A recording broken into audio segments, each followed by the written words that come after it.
weekly program, The Periscope. I am your humble host, Brian Kirui, and in this program, we focus on matters politics, art, science, and business.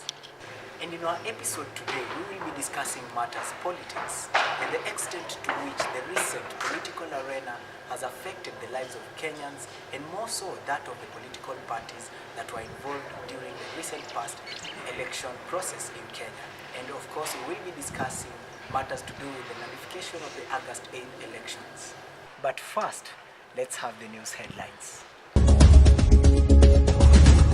And in the stories making headlines, Kenya Airways announces direct flights from Nairobi to New York.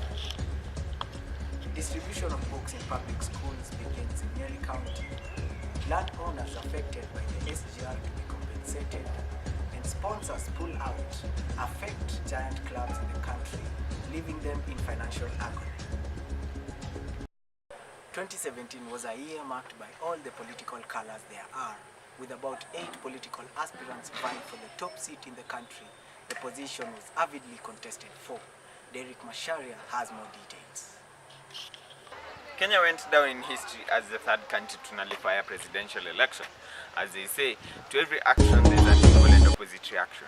This did not go well for the common mwananchi, the economy, and the presidential candidates. The annulment, a historic one in democracies, attracted global attention as political foes reacted to the outcome. All this time, uncertainty and tension clouded the country, with politicians taking center stage in the rhetoric. These events made global headlines as the international community paid close attention to the happenings in the East African economic giant. The judiciary was acting its role in the society as per the terms of the Constitution. That's what I would think. Therefore, for it to stand like in being neutral, I think was the best thing to do. In fact, that's a good lesson demonstrating to the Kenyans. The judiciary ilikuwa sawa by the way, it nullified the elections. For one, because it was not credible, it wasn't fair. Despite the low voter turnout for the repeat of the presidential elections, Uhuru Kenyatta said that as a responsible leader, he may reach out to the National Super Alliance, NASA leader Raila Odinga after the election as a way of unifying the country. He defended the move to hold the election despite the withdrawal of Mr. Odinga, the key challenger saying everyone has a constitutional right to vote or abstain. In a democracy, there is a choice by individual people, and you would also talk about fairness of the system of how people then make that choice. Written democracy, but we don't have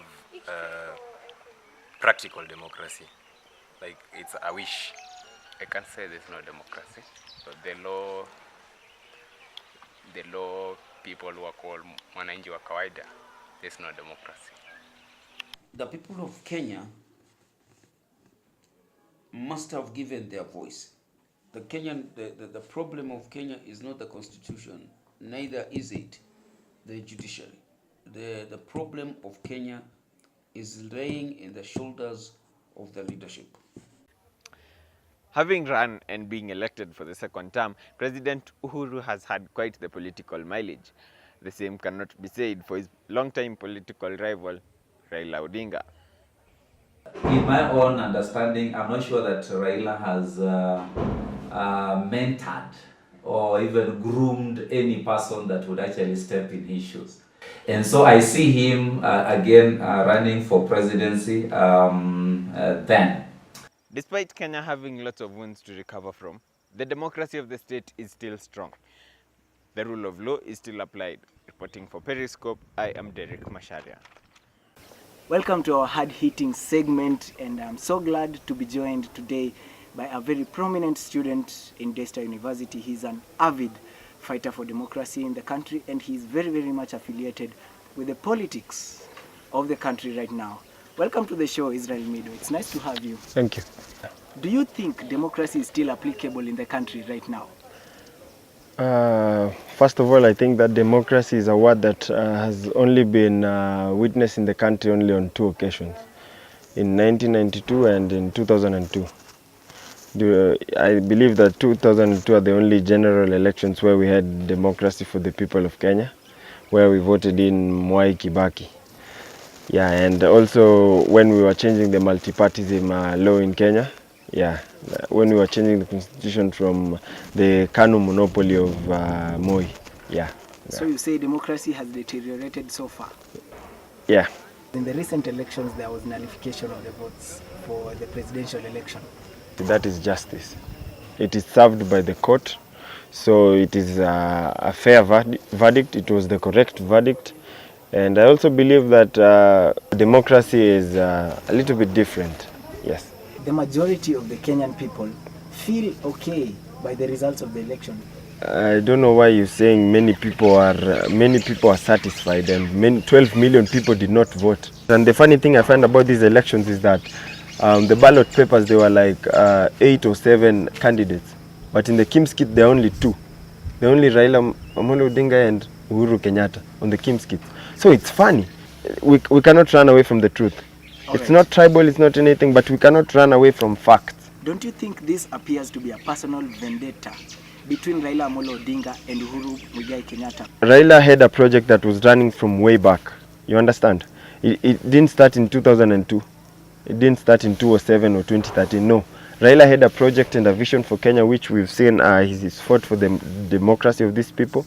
And he also led people to free us from Moi's government. Raila is about freeing, giving people their democracy, giving people their voice, and helping the whole of Kenya achieve greatness. Do you believe that those calling for secession have a justifiable cause to do so? Yes, I do think I am one of those articulating for secession in the country. So I think that the people feel marginalized. People feel left out by the government. People feel that the government does not care so much about them.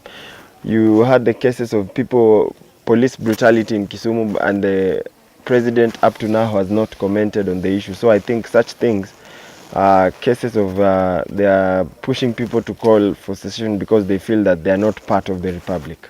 The coastal region, the leaders want secession to happen, and the port is there. This is one of the biggest contributors to the government's revenue. Do you think that is justifiable for the people of Kenya? We have been marginalized for a very long time.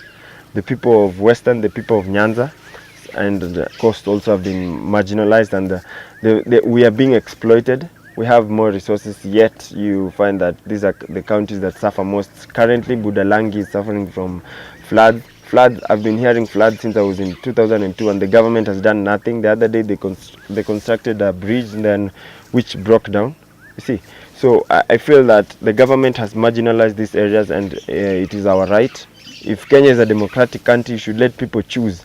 Should let people choose what they feel they want for themselves, and I think secession is the best way going forward. When people go to a demonstration, they go to demonstrate peacefully. Yes. But then when they attack the policemen, that is not a peaceful demonstration, is it? Yeah, you may say that, but it's funny how it's funny that so many people are dying. Children, how does an 8-year-old die? Baby Mora, baby Pendo, they just die. And are you telling me that they were assaulting the police, the 8-year-olds and even the 2-month-old baby? You cannot justify what happened to baby Pendo and baby Mora, no matter what happened. So I think that police brutality, they start shooting in there, and then they start shooting tear gas canisters on the people, which is not fair. And also, the other day we saw in Kisumu the bullets which were being used in Kisumu.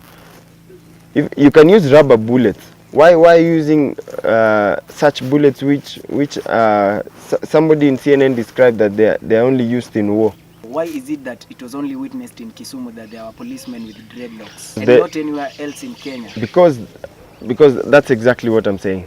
The government is deploying people who are just trigger happy in Kisumu. People who just go. Why are there death instances only in Kawangware, Kibera, Kisumu? Why? That's what I'm saying. When you see one policeman with dreads, it talks more about the government. It talks more about what is going on at the police. Why are you deploying people who are not policemen? People are dying in the country because because of police brutality, and nobody speaks about that. It's just that the democracy is not at a level in the country where we can articulate for it. All right, thank you very much, Israel Mido, for joining us. It has been very insightful. Thank you. Thank you so much for tuning into our hard-hitting interview. Right now, let's have a short commercial break, and then we will have our hyperlocal report.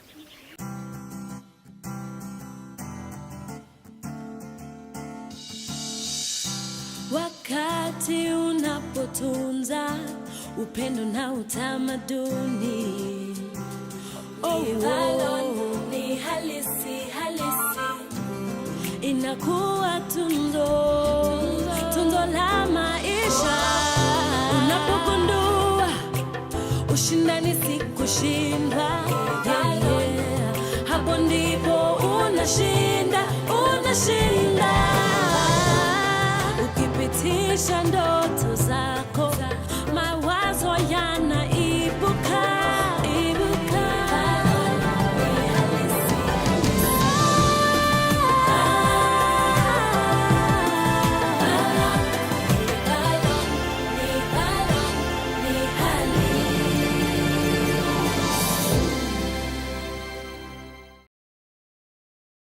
Yeah, I go by the name Bone Kit. So I'm here right in Daystar University, and as we all know, we had the nullification of the elections whereby one side walikuwa wanasema wameibiwa, side ingine they are claiming they're the winner. So it disrupted most of our students. We had to go home for 2 weeks. This place was just deserted. So I'm here with two other guys, and I would like to ask them what their opinion is on the nullification of the elections. So I think it's what caused it is a level of preparedness. Unapata team election haikuwa prepared, and the teams that were to participate, they both side the parties, they had some issues, and they never sat down with the election board and talk on the issue that they had problem in.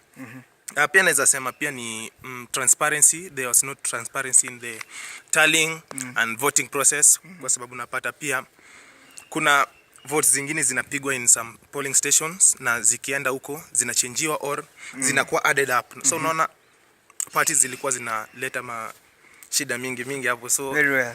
Yeah. Thank you very much. We had another person here who would like to comment. Hi, I'm an international student here at Daystar. So what I can say about the elections that took place in 2017 August, the elections were not conducted in transparency as we would expect. Where I come from, Botswana, things are done in transparency, and we make sure that the wananchis, as they say here in Kenya, they participate in elections and their voice is heard.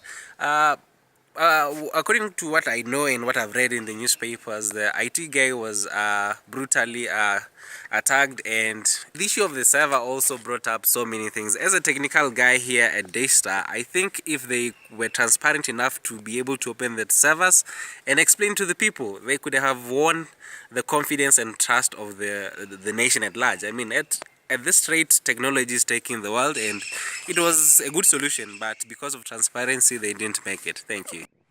And that's it, folks. Thanks for joining us. Be sure to catch us next time right here on the Periscope. I am your humble host, Kirui Brian.